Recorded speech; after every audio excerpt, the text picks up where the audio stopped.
Comes from a little village called Trevillon, which is just outside the boundaries, so you can't call it Chateauneuf. And Kim said, oh, don't worry about that, we'll sort that out. I really like the wine, it's more important the wine's good, and we just want to do something with it.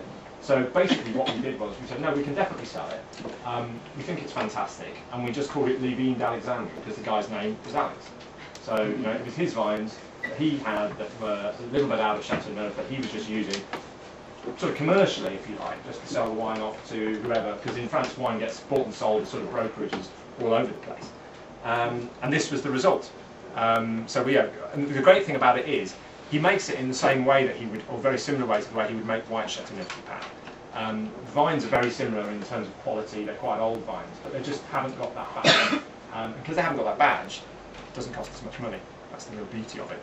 Now, I have to look this bit up because I always get mixed up with the percentages. It is a blend, because there's thousands of great varieties around this area. 50% Roussanne, which some of you might think, they get more obscure as they go on. 50% Roussanne, 30% Claret, and 20% Grenache Blanc. There's three types of Grenache. There's Grenache, red Grenache, Grenache Noir, which you would have come across quite a lot. There's Grenache Gris, which you'll come across later, and then there's Grenache Blanc, which gives the wine a bit of sort of slight sturdiness. But Roussanne is the main variety.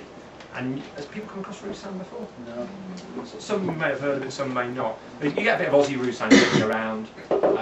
It's quite well known, like White Crow's Hermitage will have Roussanne in it. It's the great variety from the area. And this sees a small little 10% of this has been barrel fermented.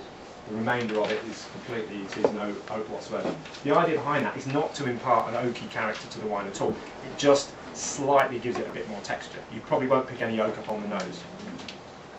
But if you notice on the nose, it comes across slightly richer than the Viognier. More flavour than the first. Yes, it's a bigger wine. Yeah. And you've got almost slightly floral, maybe? A little bit, slightly honey? Yeah, that's good. Yeah, full sweet.